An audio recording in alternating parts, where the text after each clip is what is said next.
it's all you, so whatever you want to share, educate us. Tell us about the boat tours, you know. You're okay. On. And well, please state your name. I'm Karen Chadwick, Florida native from Sarasota originally, and I moved up to this area in 1990 just to get back to old Florida, you know, the way I was used to it growing up. South Florida is just, there's too many people and traffic and everything. Sarasota is still really nice, but I like the little one-stop light towns. I live in Interlochen. We have 2 stoplights now, so I can't say that anymore, you know. So I've got a little organic garden. I live on a lake and just really love it here, you know. So I do fishing charters and boat charters on the Gulf Coast for fishing. And then Silver Springs, Silver River, Lochloosa, we have an Eagles tour. You can go out there. I guarantee you will see eagles on Lochloosa. They migrate down to Burn Island every year. And then we're also doing the Welaka Heritage Tours with the Welaka Maritime Museum. And we go out on a 1930 Elko, all wooden boat that's been fully restored.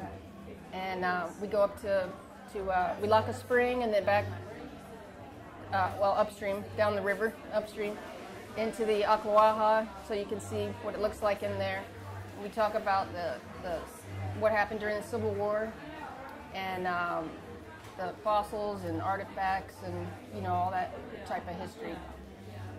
And we also have refreshments that have historical significance, things that used to be raised, canned goods, things like that from an organic farm in Citra.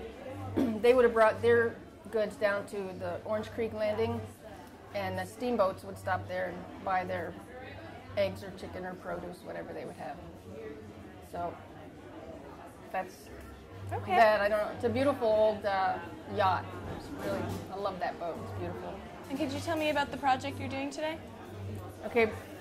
I'm with the Putnam County Environmental Council, and we would like to see the Ocklawaha restored and the dam removed. It's not being used for what it was built for. It's a reservoir. You know, it holds all this water. It fills up with hydrilla. Every few years, they open the dam, they drain it back to its original channel, and all that stuff dies out. So whatever has established a habitat, that all dies out, except for what can make it to the river channel. And so my exhibit shows several of the fish that used to migrate from the Atlantic through the St. John's up the Ocklawaha into Silver Springs, and the striped bass in particular has to spawn in a spring run. And I can't catch a striped bass around here, so the Welaka, or the National Fish Hatchery, gave me some fish to print. And this is called Gayutaku. You put the ink or the paint right on the fish, and then you lay the paper on the fish, and then pick it up, and then you draw in the eyes and the details. So we've got the striped bass, and we also have the little fingerlings. I don't know if you saw the school, and they raise about $7 million a year and release them in the rivers in the Gulf states and up the East Coast a little ways. $7 million, that's a lot. Mm-hmm. And then they also gave me some shad, American shad and hickory shad, and those are dying out in the Ocklawaha and up past the dam, Silver Springs also. Mm-hmm. And this is the same fish, but you can get all different colors of paper. It's white, blue, red, brown. And then we're doing a workshop with the kids in there. They can make their own, we're printing shiners, wild river shiners. And how have the kids been reacting? Oh, they love it. They're like, ooh, it's gross, because it has ink on it now, so it does look kind of nasty. But they're really good. They just do what I tell them, nice and gentle, and take their time, and it's kind of magical. They pull it up, and oh, I drew a fish. Yeah. And what would you say about educating the younger generations on the environment and conservation? do it. Yeah. Do you have any reflections you'd like to share on your experiences on the Ocklawaha and in the area? Well, as far as the kids go, I love to take kids out in the boat. You know, you think maybe they're going to be rambunctious or something, but they're so good, and I let them drive. Like the 1930s Elko, I let them drive. They sit up there, and I got this one picture. The first one we did, it gives me goosebumps thinking about it. This boy was like probably about 10, and he was real quiet, and I said, "You want to drive?" And he was like, so he got up there, and I have this great picture of him.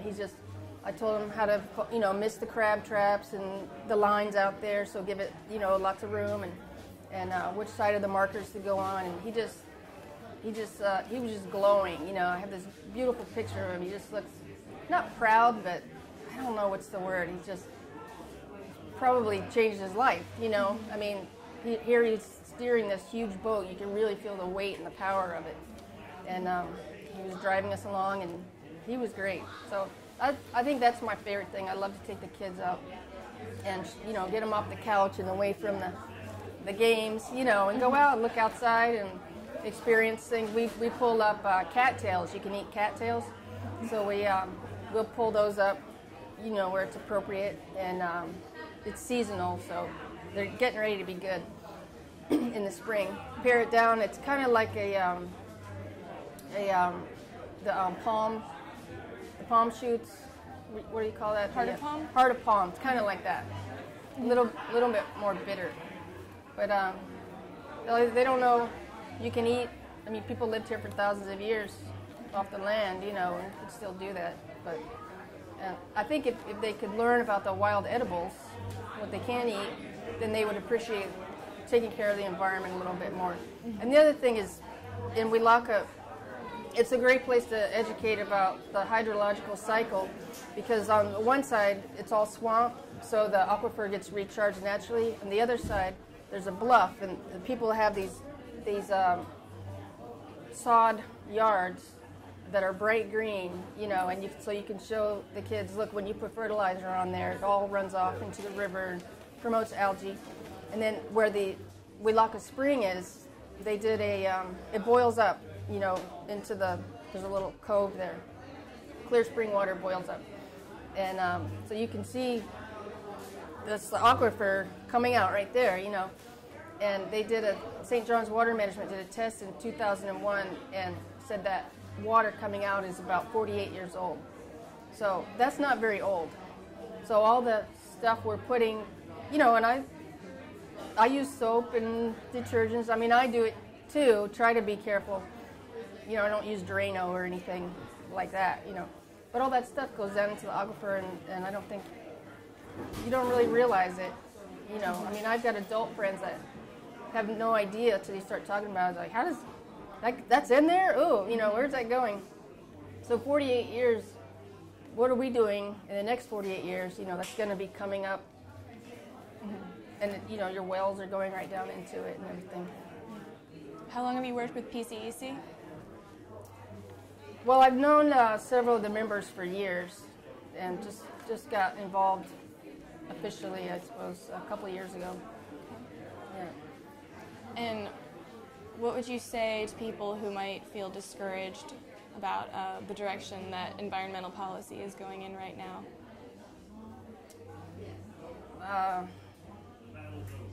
Well, don't quit. Who's going to do it? If you don't, who's going to? We need younger people like you guys to keep the ball rolling. Yeah. And, there's a lot of nasty water. Rice Creek is just, it's terrible. There's a picture in there I took from last September. Did you see it? With all the algae and all this stuff. It's just like really nasty. I don't know, how do you get kids out there to care about that? I mean, if you can see it, if you can get out there and see it, maybe you can, have a voice. Well, we'll see you out there. Yeah, let's go. Yeah. Is there anything else you'd like to share? I guess not. I'm glad you all are here doing this. It's great. It's encouraging. Yeah. it's kind of scary what's going on with the governor and all that. But, you know, maybe that'll help be a wake-up call, too. Good We'll point. see. Yeah. That's optimistic. Yeah. All right. Well, thank you. Thank you.